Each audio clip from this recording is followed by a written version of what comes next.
अस्सलाम वालेकुम व्यूवर्स, आप देख रहे हैं MQ TV। आज की इस वीडियो में आप जान सकेंगे कि सुप्रीम कोर्ट ऑफ पाकिस्तान के चीफ जस्टिस ने एक ऐसा फैसला दे दिया है, जैसा कि आपको पता है कि और ये फैसला कादियानियों के हक़ में दिया गया है।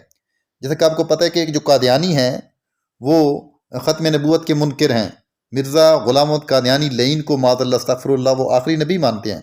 कुरान पाक और हदीस मुबारका से ये बात साबित है कि नबी करीम सल्लल्लाहु अलैहि वसल्लम आखिरी नबी हैं और आपके बाद कोई नबी नहीं और ना ही क़यामत तक कोई नबी आएगा। आप आखिरी नबी हैं।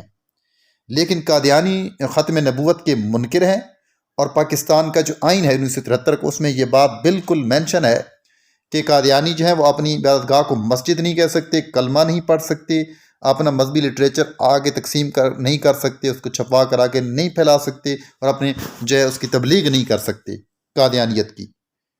तो अब चीफ जस्टिस जो है उन्होंने जो फैसला दे दिया है, तमाम चीज़ों को पस पुष्ट डालते हुए बड़े अफसोस से कहना पड़ रहा है और इस पर मैं पुरजोर एहतजाज भी करता हूँ और तमाम मुसलमानों का ये हक़ है कि पुरजोर एहतजाज करें। नबी करीम सल्लल्लाहु अलैहि वसल्लम हमारे आखिरी नबी हैं और आपके बाद जो है कोई नबी नहीं है। लेकिन चीफ जस्टिस ने जो फैसला दिया है, क्रिमिनल पटिशन नंबर ये लिखी हुई है और इसमें मुबारक अहमद सानी उसके हवाले से, क्योंकि उन्होंने जो आगे तशहीर की बाकायदा, ये मैं नीचे आपको दिखाता हूँ इस नोटिफिकेशन में, कि इंतहाई अफसोस की बात है और बड़ा अफसोस हो रहा है इस बात पर कि जब पाकिस्तान का आइन भी मौजूद है, कुरान हदीस से भी ये साबित है, तो अहमदियों को इस तरह तशहीर की इजाज़त देना ये बिल्कुल जो है गुमराही और कुफ्र को जो है फैलाना है। अब मैं दिखाता हूँ आपको। आप देख रहे हैं कि ये एक केस जो है register against him on 6 December 2022। ये आप देखें कि through this petition the petitioner seeks the deletion of certain charges from the charge framed against him. जो उसके खिलाफ इल्ज़ाम लगाया गया है, क्या इल्ज़ाम है?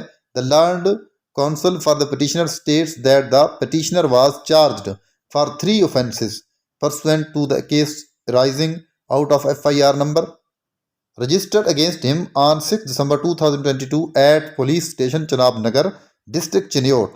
The 3 offences for which the petitioner is charged were under a section 7 read with section 9 of the Punjab Holy Quran Printing and Recording Act 2011 B under section 298C of the Pakistan Penal Code 1860 PPC and C section under section 295B of the PPC। जैसा कि आपको पता है कि ये जो गुस्ताखी का कानून है 295C और 98C भी हैं, आगे इसी तरह के कानून हैं। तो ये कादियानियों को इस चीज़ की इजाज़त ही नहीं है जब पाकिस्तान के आइन में। तो अब ये सारी पिटीशन जब दायर हुई तो ये नोटिफिकेशन के दूसरे पेजेस भी मैं आपको दिखाता हूँ और उसमें जो आखिर में डिसीजन आया ना वो भी मैं आपको पढ़कर सुनाता हूँ। तो ये पेजेस आगे भी आप देख रहे हैं, इसका पेज देख रहे हैं जिसमें नंबरिंग वाइज जो ये सारी डिटेल बयान की गई है। लेकिन जो डिसीजन दिया है चीफ जस्टिस ने आखिर में, वो मैं आपको पढ़कर सुनाता हूँ जो असल चीज़ है, जिससे जो है बड़ी एक अफसोस की बात है कि इस्लामी मुल्कत खुदादाद पाकिस्तान में पहला चीफ जस्टिस सुप्रीम कोर्ट का जो ये फैसला दे रहा है अहमदियों के हक में, तो वो मैं आपको पढ़ सुनाता हूँ। 9 पैरा देखें कि the principle of there being no compulsion in religion, यानी कोई ज़बरदस्ती नहीं है, जबर नहीं है मज़हब में, mentioned in the holy Quran, के कुरान में जो बयान किया गया है, is enshrined in the constitution as fundamental right. Clause A of article 20 of the constitution stipulates that every citizen shall have the right to profess practice and propagate his religion, कि हर शहरी जो है वो हक रखता है कि वो प्रैक्टिस कर सके, तबलीग कर सकते, आगे फैला सके अपने मज़हब को।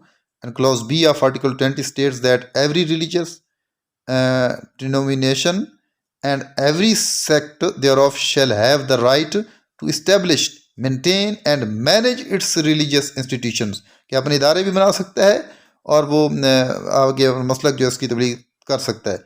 Article 22 of the Constitution requires and prescribes that no religious community or innovation shall be prevented from providing religious instruction for pupils of that community or denomination in any educational institution maintained wholly by the community or denomination। यानी को आगे अपने शागिर्दों को और आगे तालीम भी दे सकता है और अपने जो इंस्ट्रक्शंस है, अपने मज़हब की हिदायत जो उनको आगे जो है वो तशहीर कर सकता है। और ये देखें, the fundamental rights can not be derogated from circumvented और डिलीटेड। तो बुनियादी हकूक जो है उनको रोक। अब देखें कि इतना अरसा गुजर गया है, कानून बनाया गया है और ख़त्म नबूवत सल्लल्लाहु अलैहि वसल्लम का कानून है, तो उस पर किसी को भी जुर्रत नहीं हुई है अल्हम्दुलिल्लाह। तो एक इस्लामी मुल्कत खुदादाद पाकिस्तान का एक चीफ जस्टिस होने के नाते एक ऐसा मसला जो है इन्होंने इसको खुली छुट्टी दे दी अहमदियों को। अहमदी जो पाकिस्तान इस्लाम के दुश्मन हैं, और इस वक्त जो आपको पता है कि सबसे ज़्यादा प्रोपेगंडा जो है मुसलमानों के ख़िलाफ़ और जहरीला प्रोपेगंडा कर रहे हैं, खाते भी पाकिस्तान का हैं, नुकसान भी पाकिस्तान को पहुँचाते हैं, और सबसे बढ़कर ये लईन मलऊन जो हैं ख़त्म नबूवत सल्लल्लाहु अलैहि वसल्लम के मुनकिर हैं। तो इस तरह का जो है वो उनके हक़ में उनको खुली छुट्टी देना, इस पे मैं भी एहतजाज करता हूँ और पूरी उम्मत मुसलमा एहतजाज करती है इस चीज़ पे, इसकी पुरजोर मजम्मत करती है। ये फ़ैसला जो इस पर नज़रसानी करके ये फ़ैसला वापस लिया जाए।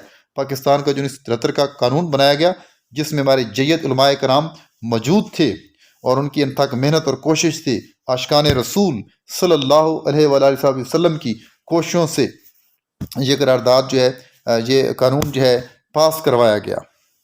तो लिहाजा एक इंतहाई काबिल अफसोस बात है, इसको आगे फैलाया भी जाए और जो मुसलमान हैं, हम मुसलमानों को इस चीज़ पे जो है आवाज़ अपनी बुलंद करनी चाहिए कि ये क्यों ऐसा किया गया है, ये किसकी ईमा पर किया गया है, और इसके पीछे जो है वो तागूती ताकतें हैं, सहूनी ताकतें इसके पीछे कार फरमाए।